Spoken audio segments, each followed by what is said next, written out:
My dear research students, for last 35 years to guide PhD students and other research scholars, I found that they always have been in a dire need for attending such practical econometric classes so that they can develop appropriate skills to deal with their allotted research problem and feel self-reliant up to a certain limit.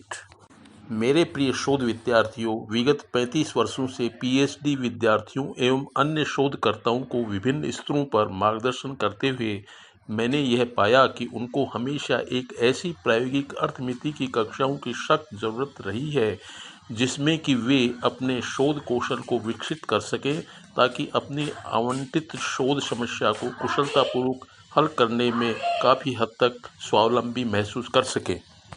Today, I am going to start practical econometric classes for PhD students. आज मैं PhD शोधकर्ताओं हेतु प्रायोगिक अर्थमिति की कक्षाएं प्रारंभ करने जा रहा हूं। First of all, we are taking introduction in which we will deal the definition and methodology of econometrics. सर्वप्रथम हम भूमिका को ले रहे हैं जिसमें हम अर्थमिति की परिभाषा एवं इसकी क्रियाविधि या अध्ययन प्रणाली की चर्चा करेंगे। Now question arises that who coined the term econometric. अब प्रश्न उठता है कि अर्थमिति पद का सर्जन किसने किया। Ragnar Fritz 1895 to 1973 of Norway is credited with coining the term econometrics, and he is one of the three principal founders of the Econometric Society. First editor of the journal Econometrica and co-winner of the first Nobel Memorial Prize in Economic Sciences in 1969.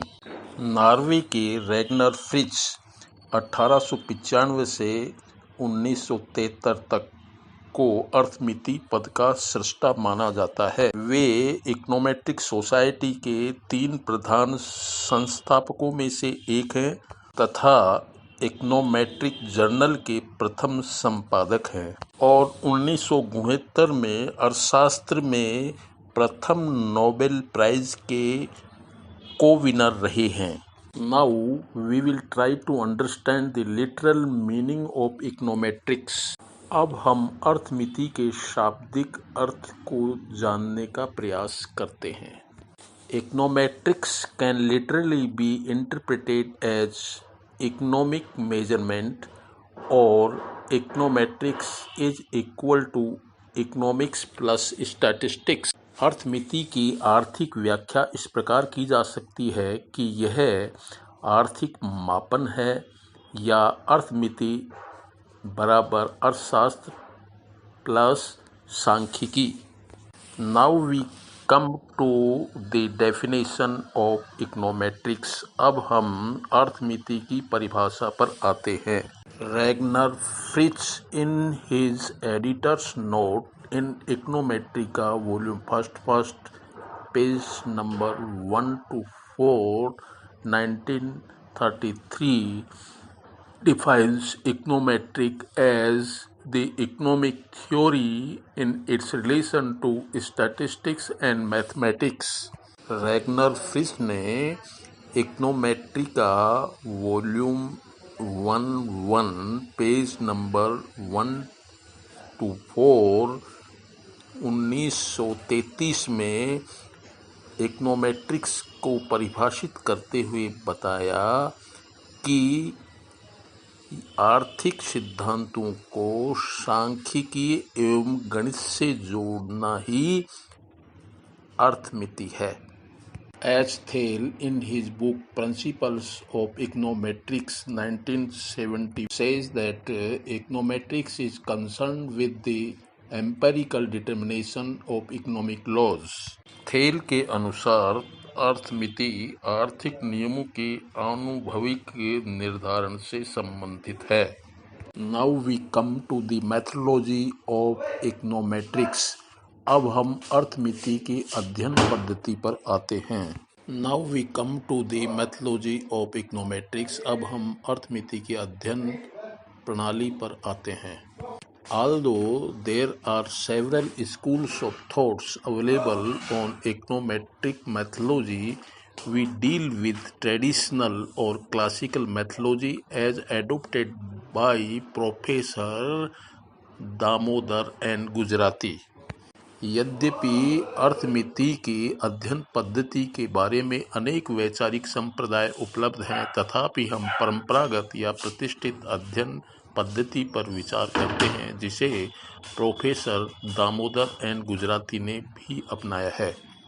First is statement of theory और hypothesis अर्थात सिद्धांत या परिकल्पना वाक्य। Second one is specification of the mathematical model of the theory अर्थात सिद्धांत का गणितीय प्रारूपण।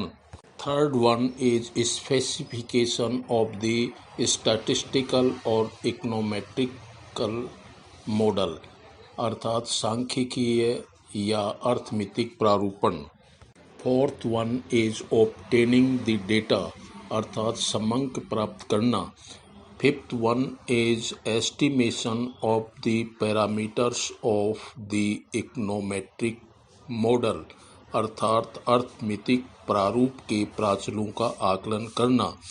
Sixth one is hypothesis testing या परिकल्पना परीक्षण। सेवंथ इज फोरकास्टिंग और प्रिडिक्शन अर्थात भविष्यवाणी या पूर्वानुमान लगाना। And last eighth is using the model for the control और पॉलिसी पर्पजेज या नियंत्रण या नीतिगत उद्देश्यों हेतु प्रारूप का उपयोग। To illustrate the above steps let we take Keynesian theory of consumption. उपर्युक्त चरणों को समझाने हेतु हम कीन्स के उपभोग सिद्धांत को लेते हैं। We are taking these one by one in detail. हम इन्हें एक एक करके विस्तार से लेते हैं। First step of methodology is statement of theory और हाइपोथेसिस अर्थात सिद्धांत या परिकल्पना वाक्य। The fundamental psychological law is that men, women are disposed as a rule and on average to increase their consumption as their income increases, but not as much as the increase in their income. In other words, the marginal propensity to consume MPC is greater than 0 but less than 1. Keynes के इस मूलभूत मनोवैज्ञानिक नियमानुसार व्यक्ति नियमानुसार और औसतन अपने उपभोग को आय की वृद्धि के अनुसार बढ़ाते हैं, परंतु उतना नहीं बढ़ाते जितनी की आय बढ़ती है। अन्य शब्दों में उपभोग की सीमांत प्रवृत्ति शून्य से अधिक परंतु 1 से कम होती है। Second step is specification of the mathematical model of consumption अर्थात उपभोग का गणितीय प्रारूपण। The Keynesian consumption function can mathematically be specified as y equal to beta 1 plus beta 2 x। Beta 2 is greater than 0 but less than 1.1, where y equal to consumption expenditure and x equal to income. Beta 1 is intercept and beta 2 is slope coefficient. Beta 2 equal to delta y upon delta x measures the MPC. Beta 1 and beta 2 are known as parameters of the model. In equation 1.1, the variable appearing on the left side of the equality sign is called the dependent variable y, and the variable on the right side is called the independent or explanatory variable x. Keynes के उपभोग फलन को गणितीय रूप से इस प्रकार दिखा सकते हैं। y बराबर बीटा 1 प्लस बीटा 2 x, जहाँ beta 2 is less than 1 but greater than 0, 1.1, जहाँ y बराबर उपभोग व्यय, x बराबर I, बीटा 1 बराबर अंतःखंड, बीटा 2 बराबर प्रणवता गुणांक, बीटा 2 बराबर डेल्टा y भाग डेल्टा x। यह MPC का मापन करता है। बीटा 1 एवं बीटा 2 प्रारूप के प्राचल हैं। समीकरण 1.1 में बराबर के चिन्ह की बाईं तरफ का चर y आश्रित चर तथा दाईं तरफ के चर x स्वतंत्र चर कहलाते हैं। Our third step is specification of the statistical or econometric model, अर्थात सांख्यिकीय या अर्थमितिक प्रारूपण। The mathematical model of the consumption function given in equation 1.1 is not generally used by the econometrician because it assumes an exact or deterministic relationship between consumption and income as depicted by figure 1.1, in which observed data related to y and x lie exactly on the straight line. But in reality, we found the contrary position in figure 1.2 due to inexact relationship, because in addition to income, other variables, for example size of family, ages of the members, religion, etc., also affect consumption expenditure. समीकरण 1.1 में दिया गया उपभोक्ता फलन का गणितीय प्रारूप अर्थमितिज्ञों द्वारा प्राय काम में नहीं लिया जाता है, क्योंकि यह उपभोग एवं आय के मध्य एक सुनिश्चित या निर्धारित संबंध को मानकर चलता है। जैसा कि चित्र 1.1 में दर्शाया गया है कि y एवं x के अवलोकित समंक सीधी रेखा पर स्थित हैं, परंतु वास्तव में चित्र 1.2 के अनुसार हम इसके विपरीत ही स्थिति पाते हैं। इसका कारण है अनिश्चित संबंध, क्योंकि आय के अतिरिक्त अन्य चर जैसे परिवार का आकार, सदस्यों की आयु, धर्म आदि भी उपभोग व्यय को प्रभावित करते हैं। So the deterministic consumption function equation 1.1 could be modified as follows: y equal to beta 1 plus beta 2x plus u, beta 2 is less than 1 and greater than 0, 1.2, where systematic part is beta 1 plus beta 2x plus error is u, where u known as disturbance or error term, a random stochastic variable that has well-defined probabilistic properties. This u represents all those factors that affect consumption but are not taken or omitted from the model. अतः सुनिश्चित उपभोग फलन समीकरण 1.1 को निम्नानुसार संशोधित करते हैं: y बराबर beta 1 plus beta 2 x plus u, beta 2 is less than 1 and greater than 0, 1.2, जहाँ सुव्यवस्थित आय beta 1 plus beta 2 x plus त्रुटि u है, जहाँ u को विक्षोभ, त्रुटिपद, यादृच्छिक स्टैटिस्टिक चर कहा जाता है, जिसकी सुनिश्चित परिभाषित संभाव्य गुण, तथा यह u उन सभी कारकों को जो उपभोग को प्रभावित कर सकते हैं प्रारूप में नहीं लिया गया है या छोड़ दिया गया है को रिप्रेजेंट करता है। Equation 1.2 is an example of an econometric model. More technically, it is an example of a linear regression model. The econometric consumption function hypothesizes that the dependent variable y, consumption, is linearly related to the explanatory variable x, income, but that the relationship between the two is not exact, it is subject to individual variation. समीकरण 1.2 अर्थमितिक प्रारूप का एक उदाहरण है।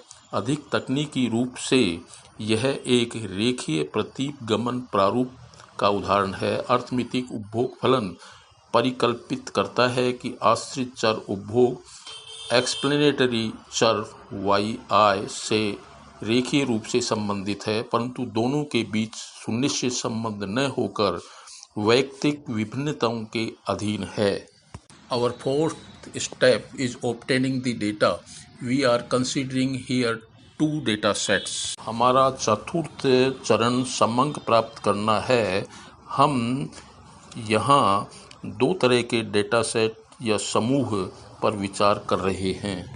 First data set. It is borrowed from Professor D.N. Gujrati's book given in Table 1.1, which relate to the US economy for the period 1960 to 2005. The variable Y in this table is aggregate or for the economy as a whole, personal consumption expenditure PCE, and the X variable is gross domestic product GDP, a measure of aggregate income, both measured in billions of $2,000.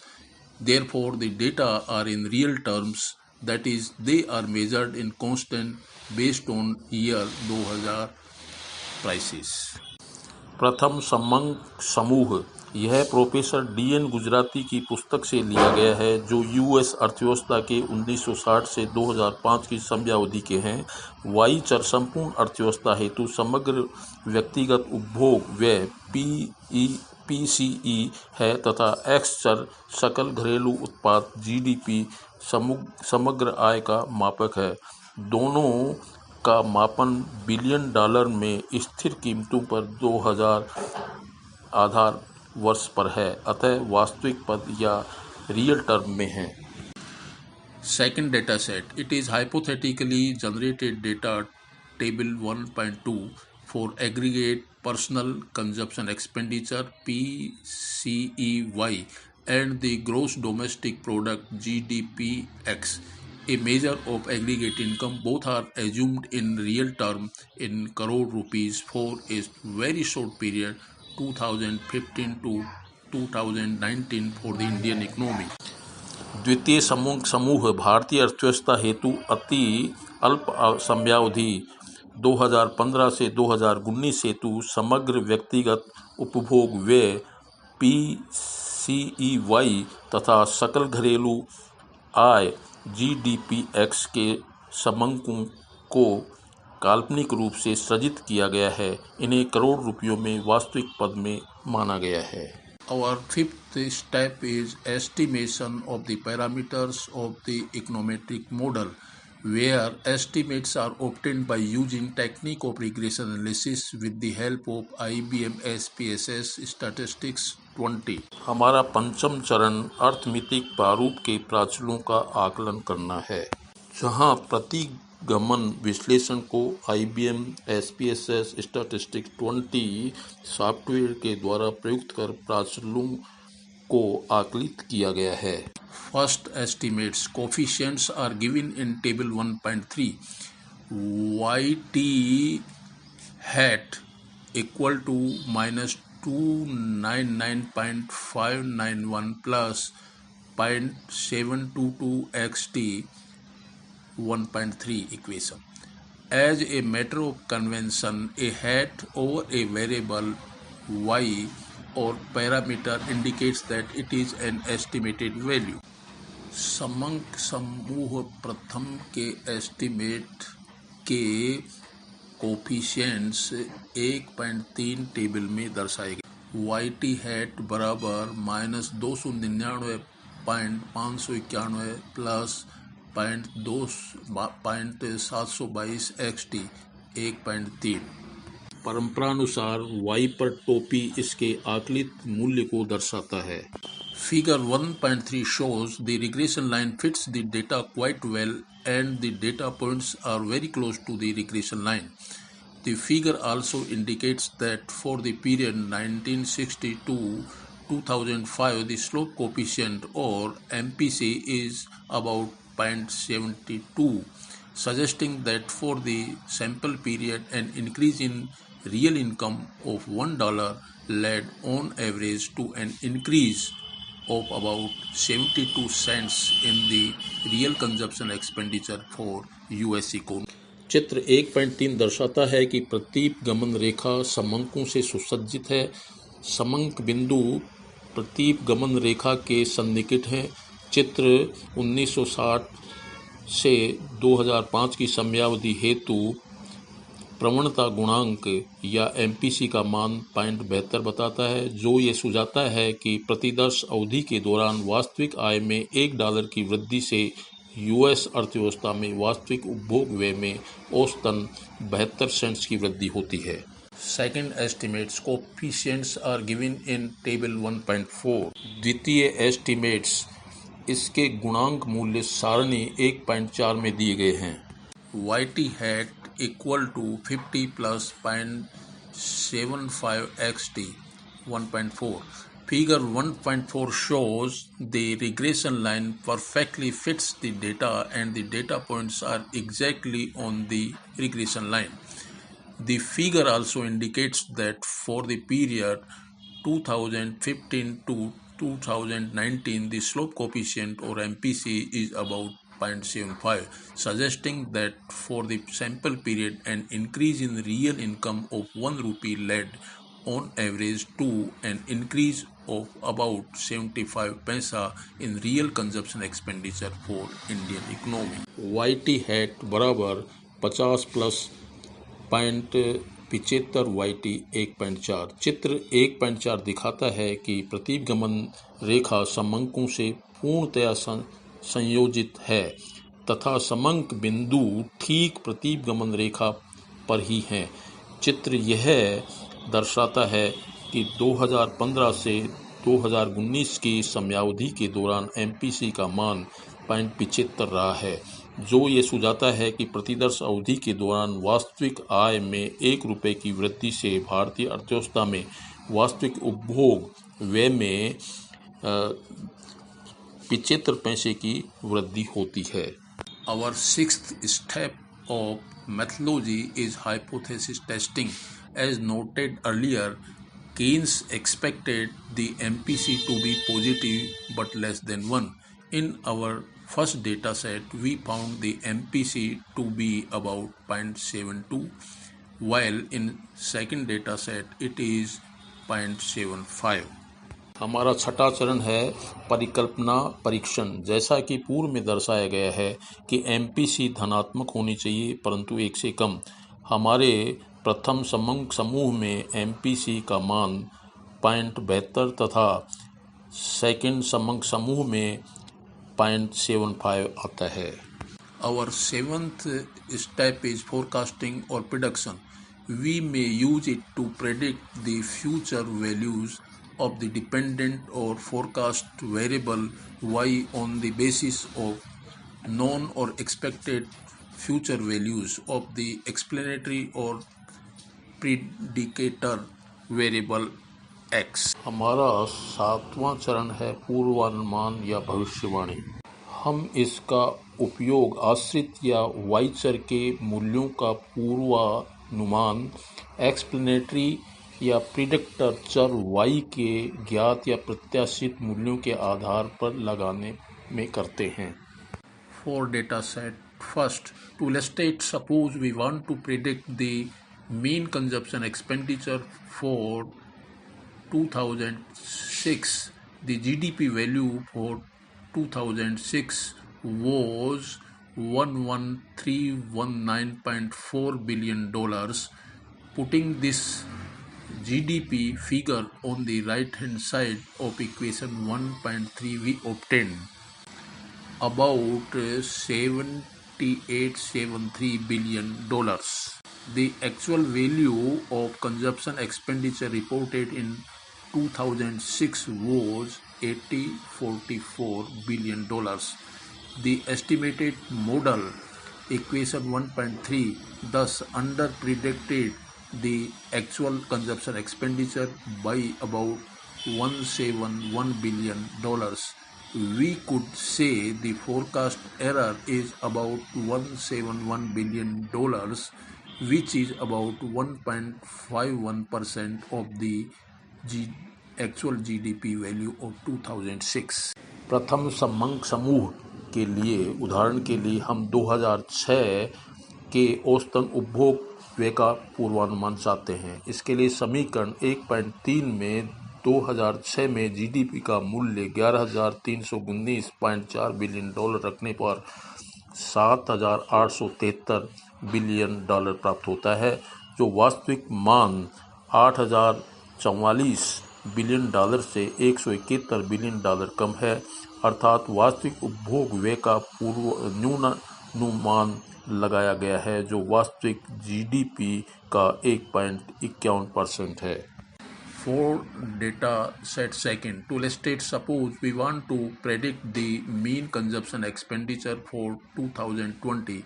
The GDP value for 2020 was 700 crore rupees. Putting the GDP figure on the right hand side of equation 1.4, we obtain the actual hypothetical value of the consumption expenditure reported in 2020 was 575 crore rupees. The estimated model equation 1.4 thus truly predicted the actual consumption expenditure. द्वितीय समंक समूह में उदाहरणार्थ हम 2020 के लिए औसतन उपभोग व्यय का पूर्वानुमान लगाना चाहते हैं। इसके लिए 2020 के जीडीपी का मान 700 करोड़ रुपए समीकरण 1.4 में डालने पर 575 करोड़ रुपए आता है, जो 2020 हेतु वास्तविक परिकल्पित उपभोग व्यय 575 करोड़ रुपए के बराबर है। अतः हमने वास्तविक उपभोग व्यय का